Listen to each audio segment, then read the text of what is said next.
हरिर्नाम हरिर्नामैव केवलम कलौ नस्तेव नस्तेव नस्तेव गतिरन्यथा। प्रेम भक्ति प्रदातारं आनन्दानन्दवर्धनं स्वर्णमय सुतं वन्दे जोगमाया मनोहरं। विजयवल्लभां देवीं विजयानन्दवर्धिनीं सदानन्दमयीं साध्यं जोगमायां नमाम्यहम्। गुरुर्ब्रह्मा गुरुर्विष्णु गुरुर्देव महेश्वर गुरुरेव परं ब्रह्म तस्मै श्रीगुरवे नमः। गुरु शिष्य সংবাদ গ্রন্থ হতে পাঠ। আমরা গ্রন্থটির ষোড়শ প্রসঙ্গ কুলগুরু ও সদ্গুরু আস্বাদন করছি। গুরুদেব শিষ্যের প্রশ্নের উত্তরে বলিয়া চলিয়াছেন, এ সম্বন্ধে একটি সুন্দর আখ্যায়িকা আছে।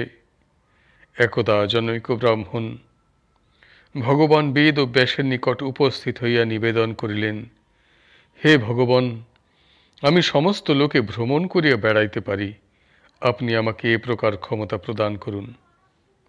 মহর্ষি ব্রাহ্মণের বাক্যে সম্মত হইয়া একটি বেলপত্রে রাম নাম লিখিয়া দিয়া ব্রাহ্মণকে বলিলেন, তুমি এই বিল্লপত্র হস্তে করিয়া যখন যেখানে যাইতে ইচ্ছা করিবে তখনই সেই স্থলে যাইতে পারিবে। ব্রাহ্মণ ব্যাসদেব প্রদত্ত সেই বিল্লপত্র হস্তে লইয়া তাহার প্রভাবে নিজের ইচ্ছা মতো লোক লোকান্তরে ভ্রমণ করিতে লাগিলেন। কালক্রমে বিল্লপত্রটি শুষ্ক ভাঙিয়া খণ্ড খণ্ড হইয়া গেল। ব্রাহ্মণ তখন মনে করিলেন, বিল্লপত্রটি শুষ্ক ভগ্ন হইয়া গিয়াছে, ইহাতে যাহা লিখা আছে তাহা অন্য একটি নূতন বিল্লপত্রে লিখিয়া লই। বিল্লপত্র ও তাহাতে লিখিত শব্দটি থাকিলেই হইল। এই ভাবিয়া তিনি একটি নূতন বিল্লপত্রে রাম নামটি লিখিয়া লইলেন।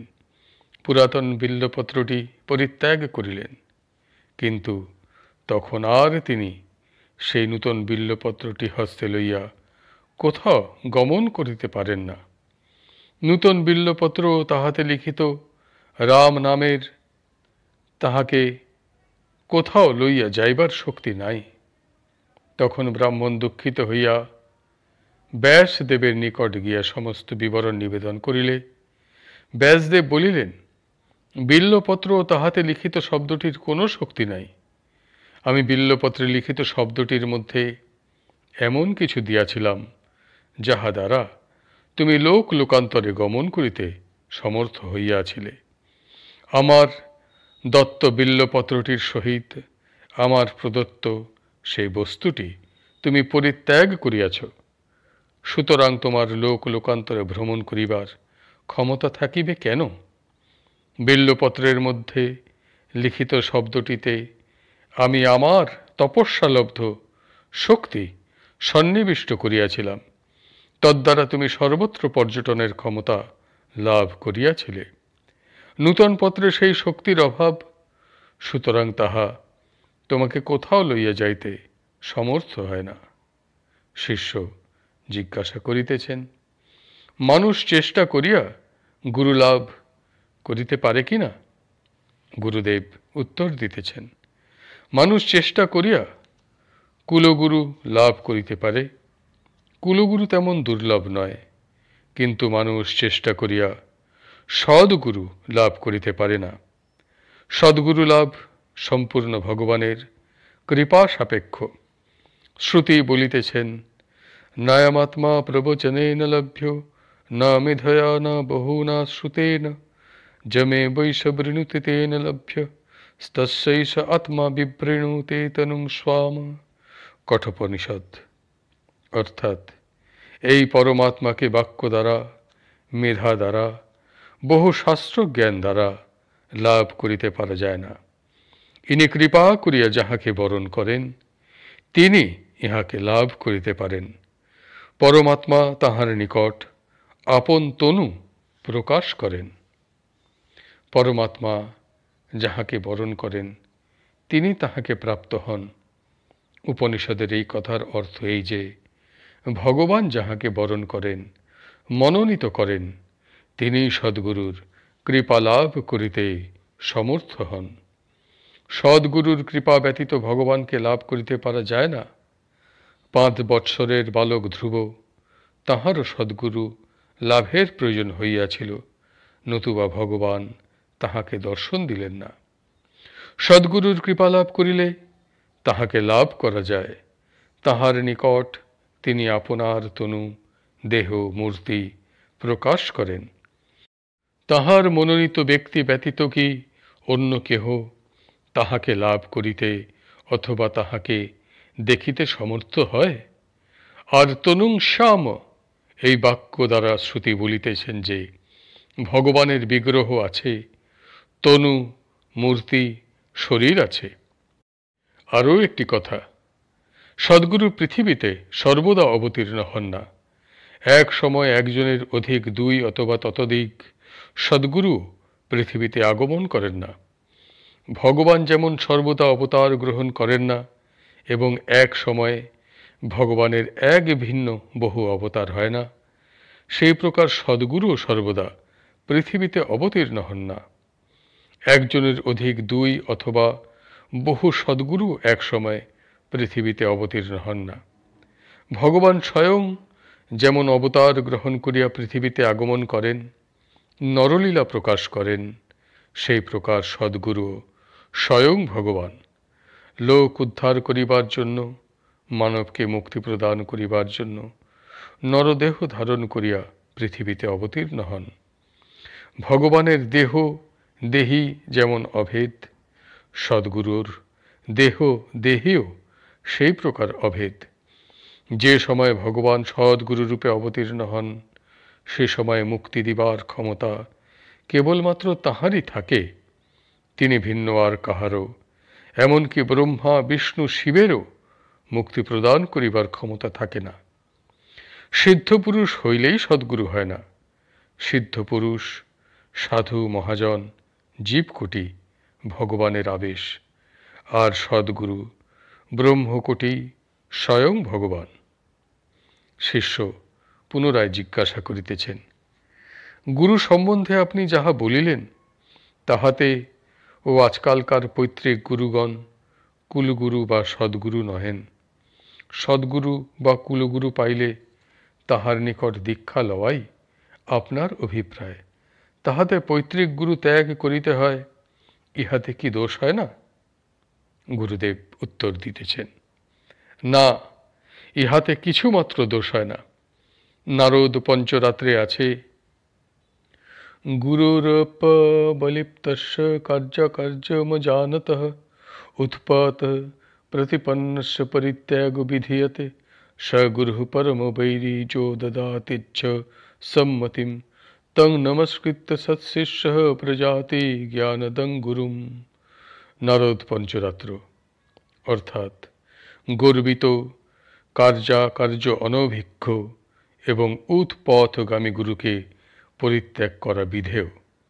যে গুরু অসৎমতি প্রদান করেন, সৎ শিষ্য সেই গুরুকে প্রণাম করিয়া তাহাকে ত্যাগপূর্বক জ্ঞানদাতা গুরুর নিকট গমন করিবেন।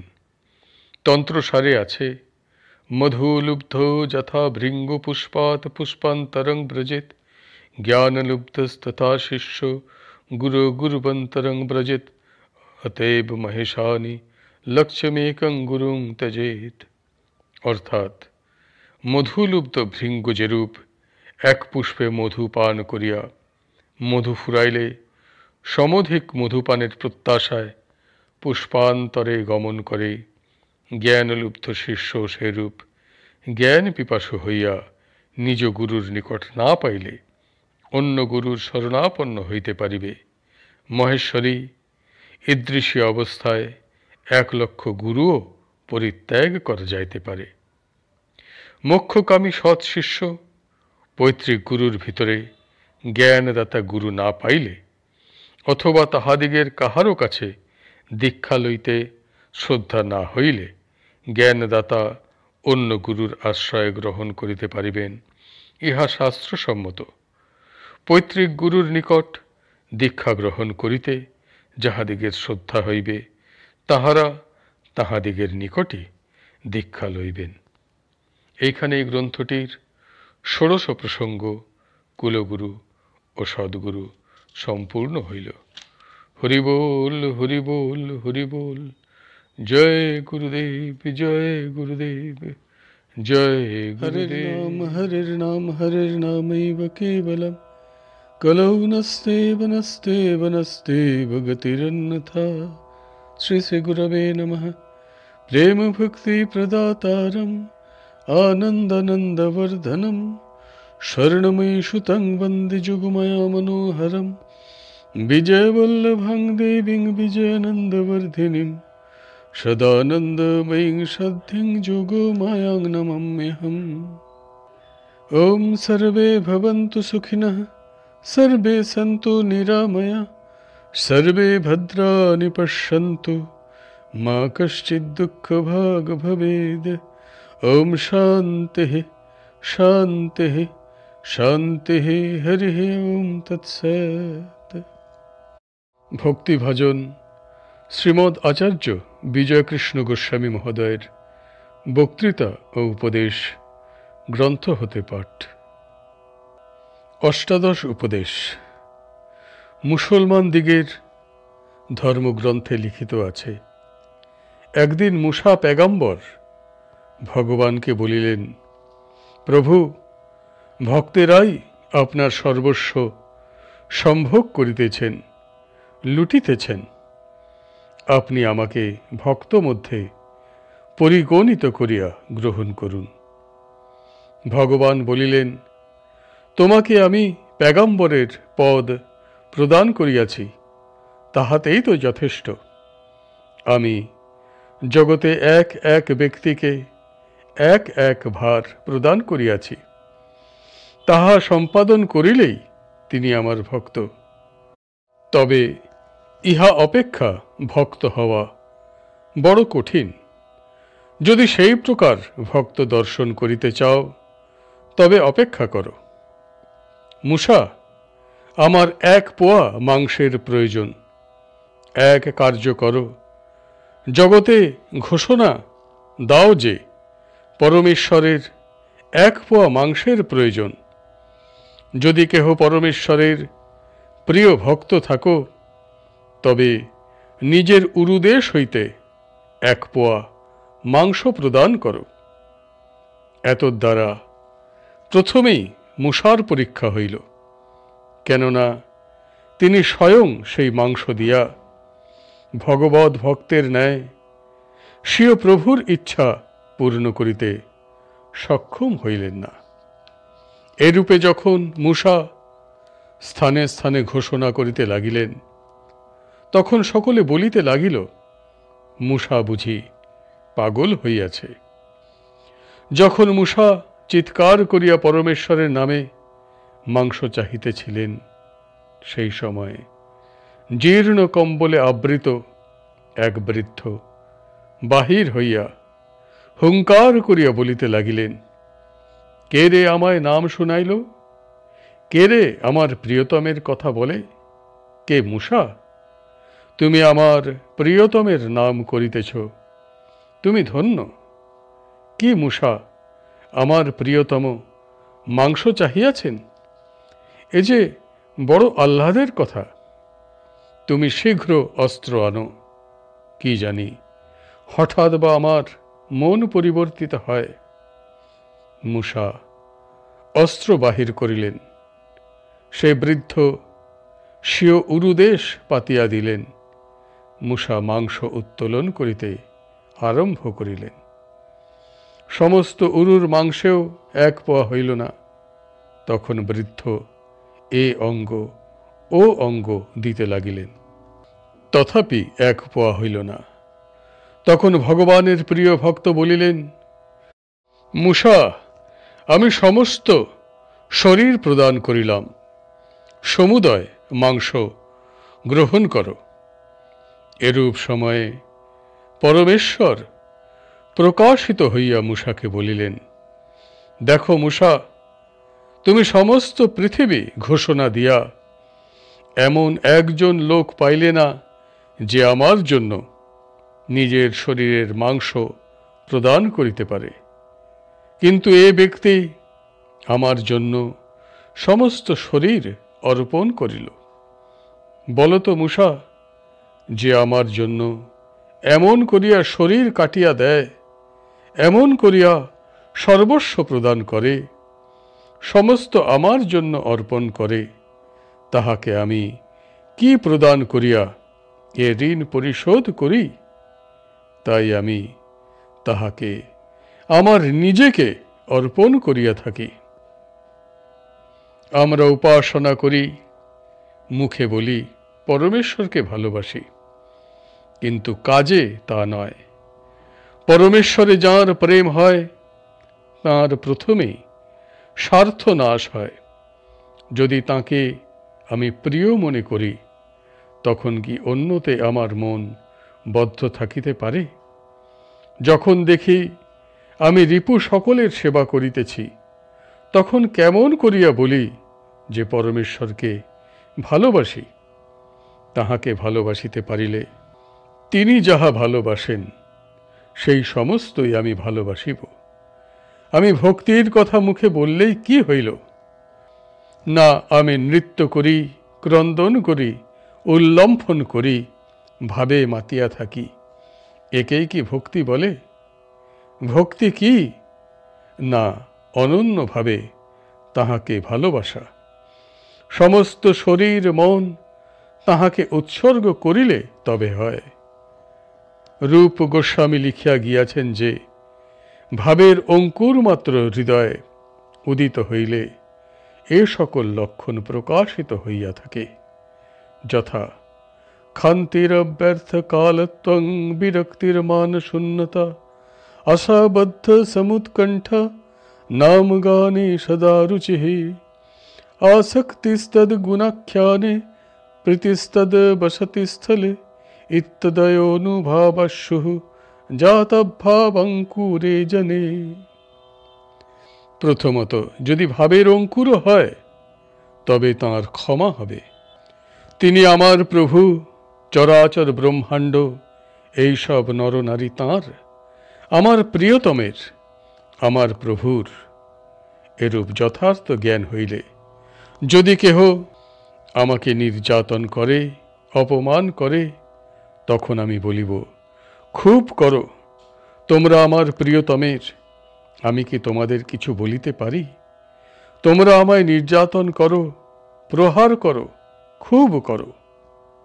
দ্বিতীয়ত, সে ব্যক্তি কাল ব্যর্থ যাইতে দেয় না, যাহাতে প্রভুর নাম নাই, সেবা নাই, অর্চনা নাই, এমন কার্য তিনি করিতে পারেন না। একটি শ্বাস প্রশ্বাসও ব্যর্থ যাইতে দেন না।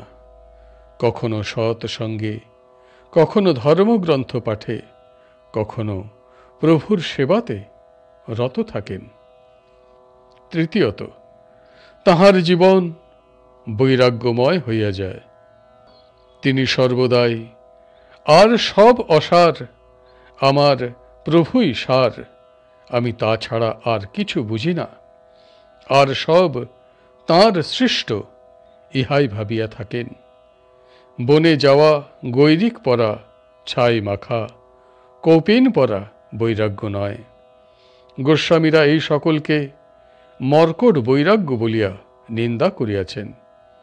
বস্তুত যথার্থ বৈরাগ্য কি? না অনাসক্তি, পরমেশ্বর ভিন্ন অন্য পদার্থে বিতানুরাগ। চতুর্থত, সেই জীবনে মান শূন্যতা লক্ষিত হয়। যাহার সর্বদাই অনন্তের দিকে দৃষ্টি থাকে, তিনি নিজেকে ধূলি হইতেও লঘু মনে করেন। যিনি তা নন, তিনিই নিজেকে বড় ভাবিয়া থাকেন। যে অনন্তেতে সব ডোবা দেখে, সকলকে সে সুন্দর দেখে, মর্যাদা করে। নিজেকে সে দেখে না, আর সকলকে দেখে, তাই আর অহংকার আসিতে পারে না। পঞ্চমত, তাহার প্রাণে আশাবদ্ধ সমুৎকণ্ঠা বর্তমান থাকে।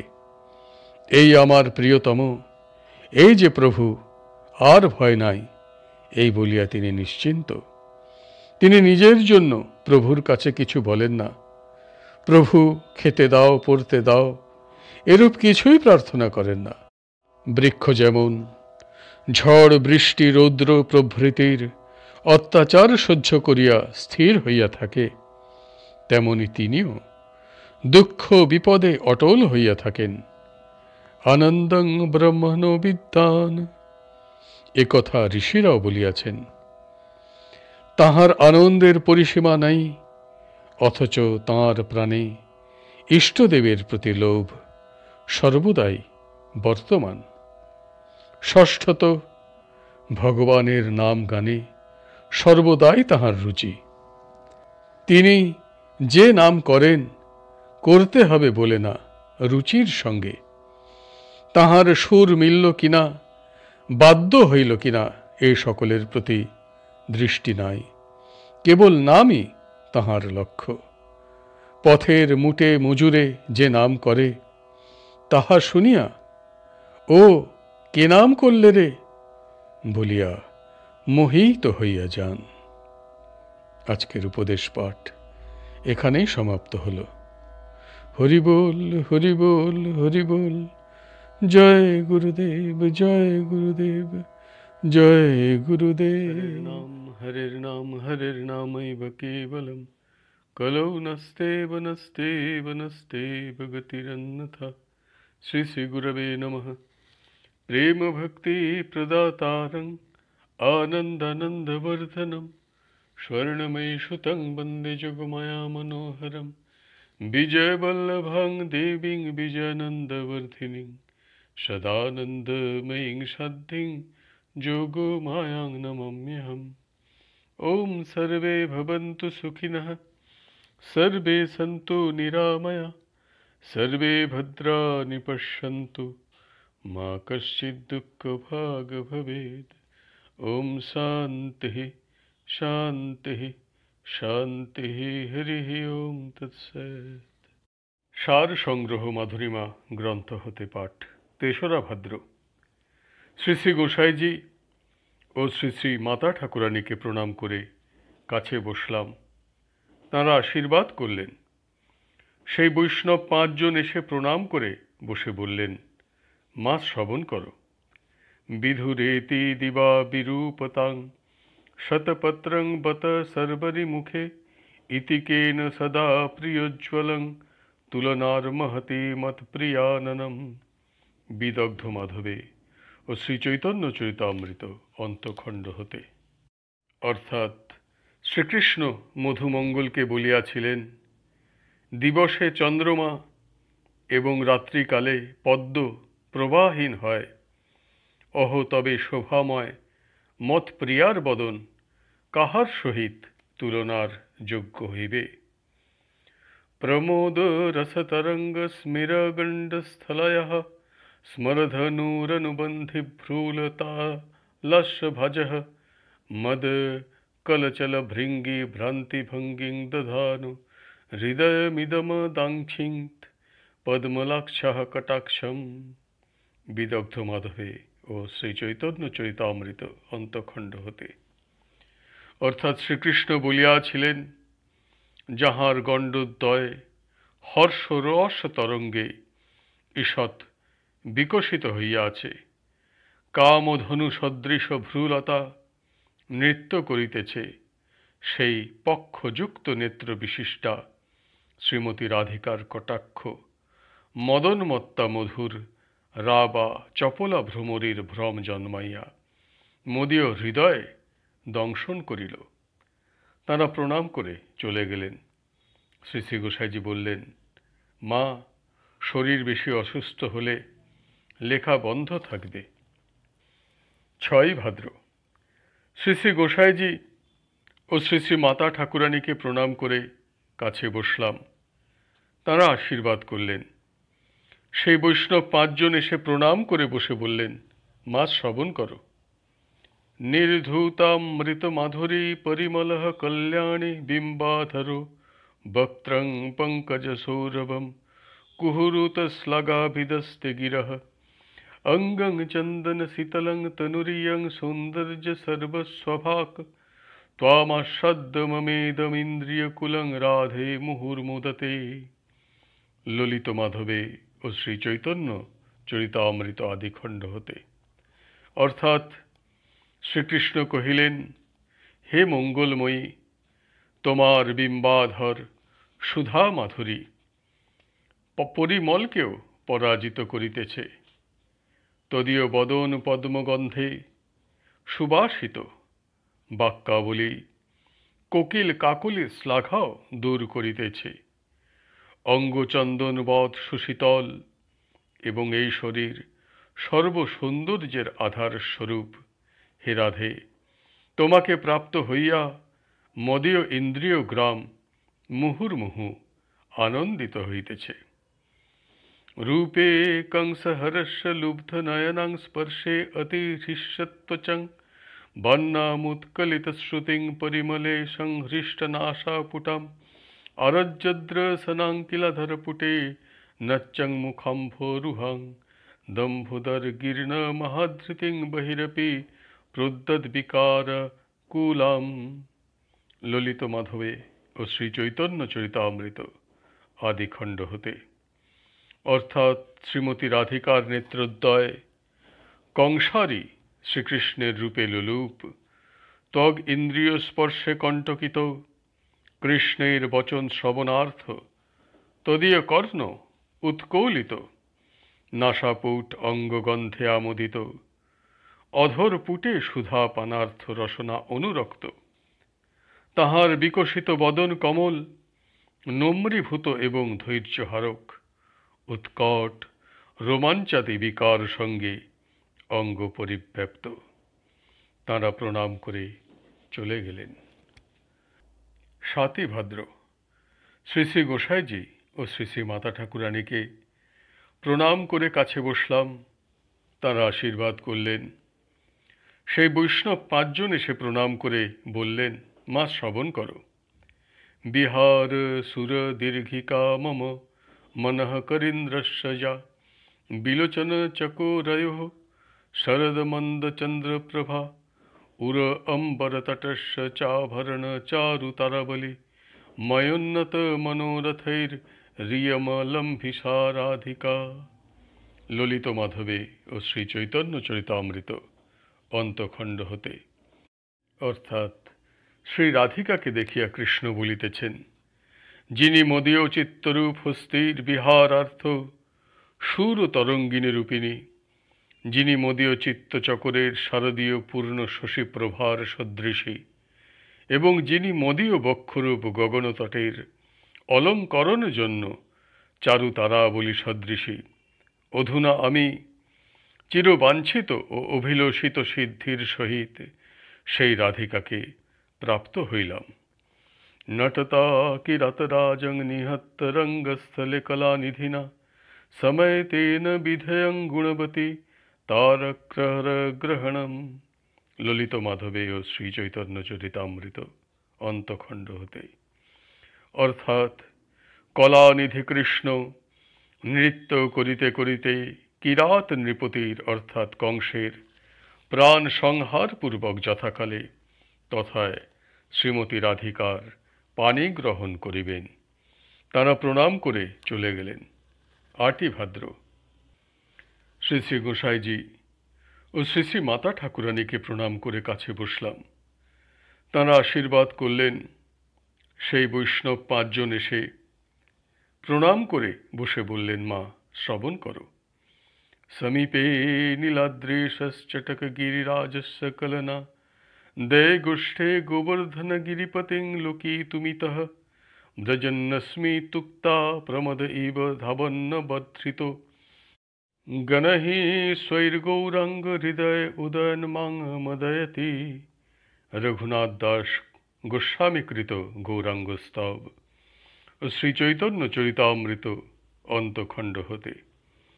অর্থাৎ নীলাদ্রির সমীপবর্তী চটক পর্বত দেখিয়া আমি এ স্থান হইতে বৃন্দাবন গোষ্ঠে গোবর্ধন পর্বত দর্শন করি বলিয়া যে গৌরাঙ্গ উন্মাদবৎ প্রধাবিত হইলে তদীয় ভক্তবৃন্দ পশ্চাৎ হইতে আসিয়া তাহাকে ধৃত করিয়াছিলেন।